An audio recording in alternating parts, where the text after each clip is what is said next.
Sportsline and do not adjust your set. I am not Bubba O'Neil. I'm Louie Butko on the sports desk for Bubba today, and very pleased today to be talking Blue Jays baseball with MLB.com reporter covering the team, my old pal Keegan Matheson. A proud Haligonian and a graduate of Dalhousie University and Centennial's College Sports Journalism program, Keegan is the Blue Jays reporter for MLB.com. Before that, he was the founder and editor-in-chief of Baseball Toronto, independently covering the Blue Jays and their minor league affiliates. In addition, you can hear him talking and see him talking Jays across various outlets on radio and television, including a run as the Blue Jays insider for The Morning Scrum on TSN 1150. His debut book, The Franchise, Toronto Blue Jays, a collection of stories and essays from Triumph Books, is set to hit shelves next year, and we find him now in Chicago, where he's set to cover Game 2 of the Jays series against the White Sox. And Keegan, it is great to see you, my friend. Thank you for doing this. Used to do this back in the day with Jamie and Taddy and you and I. This is a little more my speed. I was getting worried when I saw that baseball card, though. I thought I was going to get a height and weight in there. I was hoping that I had the same people who measured ball players, but disaster avoided here. It's good to see you. Let's jump right into this, Keegan, because you had it pretty. You wrote it pretty well in MLB.com following the Jays win last night. I want to bring it up here. You wrote, "The Blue Jays live in a new reality of their own making. It wasn't supposed to be this way. Everything is big now, a magnifying glass hanging over this organization as major decisions lurch closer and closer. The only way to keep those demons at bay is by winning. Winning fixes everything. Winning is undefeated." Putting that Dalhousie creative writing double degree to good use there. You really did sum it up. I mean, this Blue Jays team, it seems that every time they have a bad game, a win can really calm some nerves with the fan base. Is it the same way when it comes to the team itself? It has to be, and they're looking for all of these to be step one. You're looking for this to be the turnaround, the big moments, and that's what happens in desperate times. This is not who the Blue Jays were supposed to be this year. I didn't think that they were going to be competing for the best record in baseball, but you didn't think it was going to be this bad early on. So there is an incredible urgency because these players, this coaching staff, this front office, understands there's a ticking clock here. There's a mortality to all of this. And it can get blown up pretty quickly. This team can look a lot different in 2 or 3 months if it doesn't get better. So whenever there's that tiny morsel of positivity, when something goes right, it doesn't even have to be perfect, just something.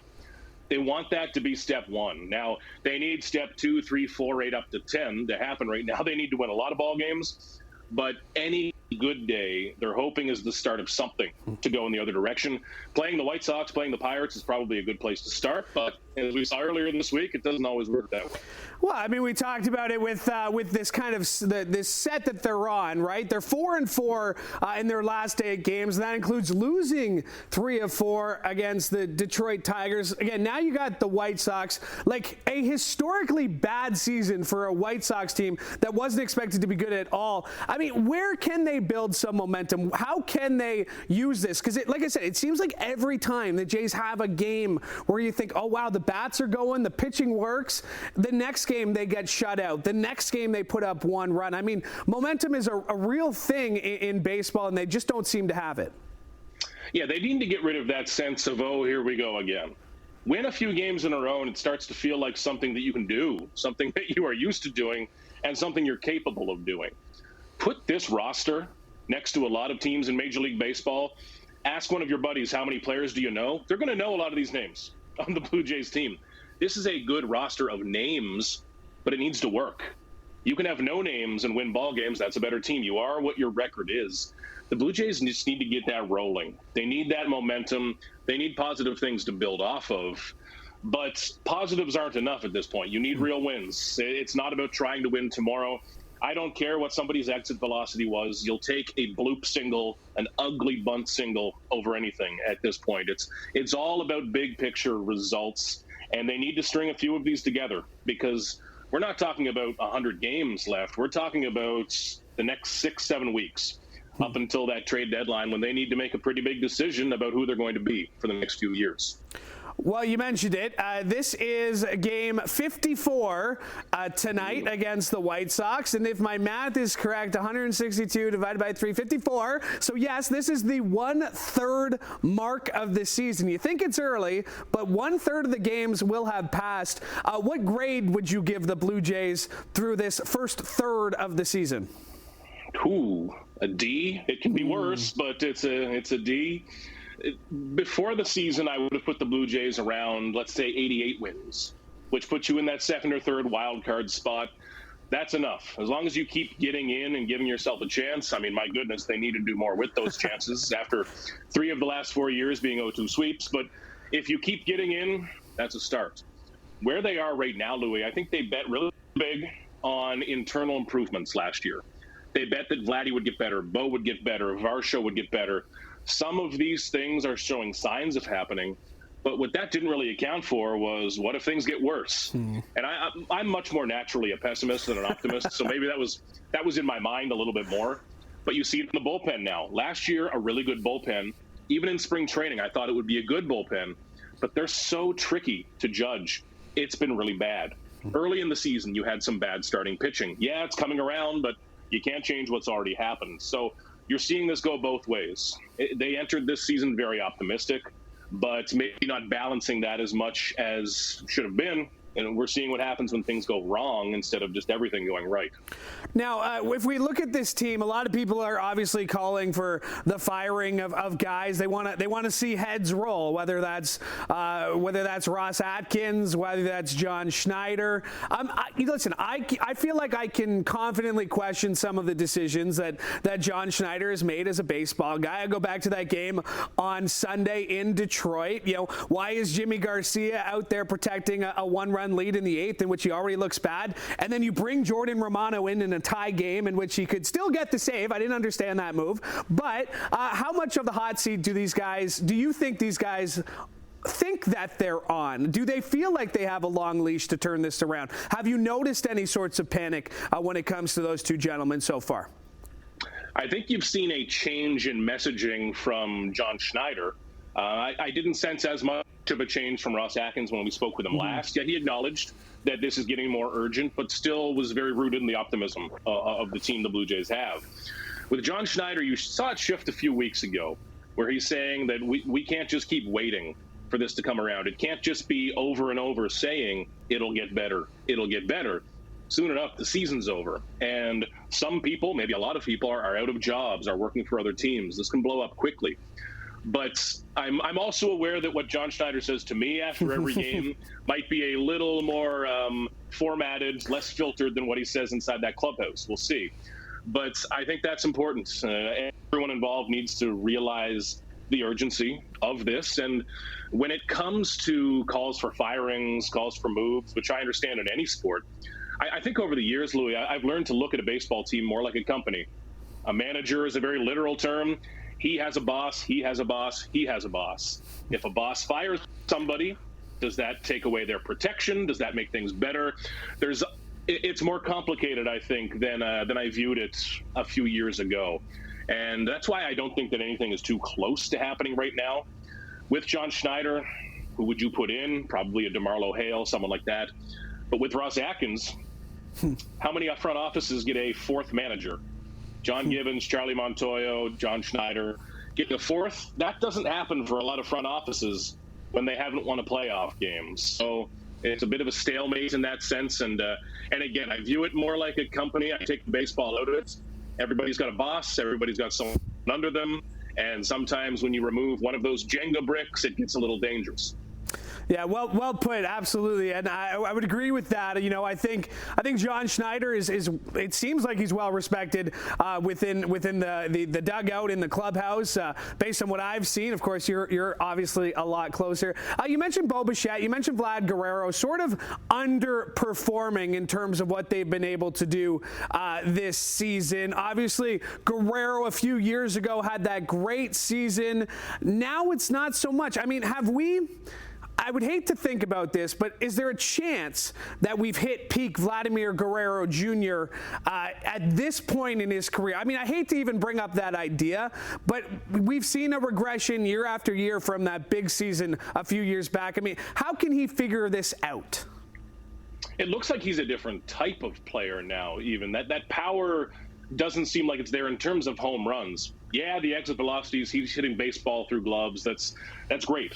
It's turning into numbers lately, but it seems like he's going to be more of a hitter than a power hitter right now at this stage of his career. If he can do that, hitting 300 and flirting with a 380, 390 on base percentage, okay, you still have a fantastic player. It's just a different type of guy than you had a few years ago. We'll see on Vladdy. That talent's always going to tantalize people. He's probably going to have another one of those 45 homer seasons someday. Where is it going to come? What jersey is he going to be wearing? We'll see. But it looks like he's shifted to a different style of player. I don't know if we're going to see that power peak again. Bo Bichette's still the same type of player, but we're looking for those numbers again. Bo's season has shocked me because I'm a real big believer in Bo Bichette and still am as a player and as a person around the game. I see every day how seriously he takes it and is critical on himself. Coaches often mention sometimes his biggest critic, which can be detrimental at times. But I respect how he approaches this game very much. And I've been really surprised, frankly, by how the numbers have not come this year. Now, when he gets hot, yeah, he gets as hot as anybody. But again, it's almost June. The Blue Jays need to see a real stretch of it because no matter how many guys you add, I think the Blue Jays should have added a bit more. It's all about Bo and Vladdy. As long as these guys are here, they have to be the guys driving this. Right now, they've had their moments, but it needs to be every day. It needs to be consistent. A little better lately, but again, clock's ticking. I was just about to say, if you look at their kind of underlying numbers in May, you see a bit of a reason to be encouraged, maybe a bit of a reason to be optimistic. Speaking of optimism, you mentioned maybe you're naturally a bit more pessimistic. Give us a reason to be optimistic. Why do you believe that this team could turn it around? What is the reason that, obviously Rogers wants people in that beautifully renovated building, but sometimes options are limited in the summer. Sometimes you got better things to do. Give me a reason to be optimistic to go to the ballpark in the next few weeks, next few months there at the Rogers Center. For a lot of these guys, it shouldn't get much worse. You look at players like George Springer, Justin Turner. I know that as players age, they don't get better necessarily into your mid and late 30s. But some of these things do have to start breaking the Blue Jays' way. Vladdy has looked better. This rotation, I think tonight, and we can delete this if it goes against me, but I think Kevin Gausman's going to look really good tonight. I think he's turning that corner. You saw what Chris Bassett did yesterday. I think that starting pitching is going to be real good. Kikuchi looks great. Berrios looks fantastic, just fantastic. That's going to be there. This offense doesn't need to do much. That's where my optimism would lie if I had to stretch. This offense does not need to score 20 runs a game. They just need to get you 5 or 6 runs a little more often. There's too many of those low-scoring games. And the wild card being what it is right now, if this was 15 years ago, Louie, the season's over already. It's long been over. But with 3 wild card spots now, that helps. There's a little more room for teams to make those late runs. We've seen teams in that 86, 87 win range get there. Still an incredible uphill climb, but like you mentioned, they need to grab people quick because there's a lot of stuff to do in downtown Toronto. I'm not exactly Toronto tourism here, but there's a few things to do. I can look out my window there and see different options. So they need to keep that grip on fans and just keep that excitement, that hope alive. Nova Scotia tourism would be a completely different story, though, if I got you on the record there. Listen, Keegan, you and I have obviously gone back a number of years now. I appreciated you. You self-financed this Toronto baseball thing you did a while ago. You were on your own dime traveling. Now it's a little bit different, but you're still on that grind of 162 games. And if anyone can put that into perspective in terms of what it's like to be on that schedule, what it does to you mentally, physically, as a reporter, you can appreciate what it does as a player. What is that grind like? A different city. You were Sunday and they fly in. You got a Monday afternoon game. Obviously not that Detroit and Chicago are very far, but take us through the grind of 162 games and what that does mentally and physically. Yeah, I should have covered basketball maybe. Those off days look pretty attractive, but it's something that I really respect. When a player says, listen, the grind of 162, I'm feeling worn down, I appreciate that. The baseball schedule, if you were to start Major League Baseball from scratch today, you're not making 162 games in the season. That's the way it is because TV deals and contracts, that's how it works. But it is an absurd number of baseball games, and there's a lot of travel. Now, I know the team flies and stays a little bit nicer than me, but it wears me down. And all I'm doing is writing stories in a comfortable press box with snacks. What these players do, and I know baseball is miscast as these guys are just standing around, but it's so many burst movements for a pitcher, for a player that's running out on the field. You're standing still for a while, but then there's a burst. It tests the body in a very strange way, especially pitchers. We've seen that injury pandemic across the sport right now. But the travel and the lifestyle, especially for guys with families, guys who are away from young kids, which is a lot of this roster right now, it builds up on you mentally. Sometimes my shirts fit a little different on April 1st than October 1st. Life on the road can add up for baseball players across the league. And when you see guys like yesterday, Chris Bassett saying, you know what, I just woke up and I couldn't move my neck. So I changed how my body was angled so I could see home plate and made it work. That's the strange beauty of baseball, because I know how he feels. Thankfully, my laptop's right in front of me. Wouldn't impact me too much. But these guys are always dealing with something, always. Let's talk about this book of yours, the franchise, Toronto Blue Jays. Triumph Books hits shelves next year. Obviously, a creative writing degree, something I'm sure you've always wanted to do. But how did this come about, and what should we look forward to in the coming months? Yeah, I'm excited about this. This is finally at the point where I'm actually writing it, which is maybe less fun than the last few months. But it's going to be a curated history of the Blue Jays, but I don't want it to be a history book, and I don't want to bore people with how details X, Y, and Z led up to something. I care more a bit about the story of what this franchise has meant to people and what these moments meant to a lot of the players who lived them, going back through the glory years, back to the 15 and 16 runs, the 80s teams, right throughout this team's history.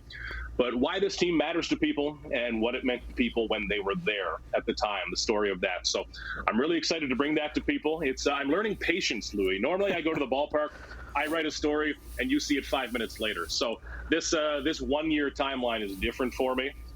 Thankfully, I have some wonderful folks who know how to tell me to calm down along the way. But really, really excited to bring this to people. 10, 11 months from now, early next season. But it's been a lot of fun lately, and a lot of fun to ask these old players, tell me about the glory days, because my day job lately is asking guys, why'd you lose? So I think people like me a little more about this book than my day-to-day job.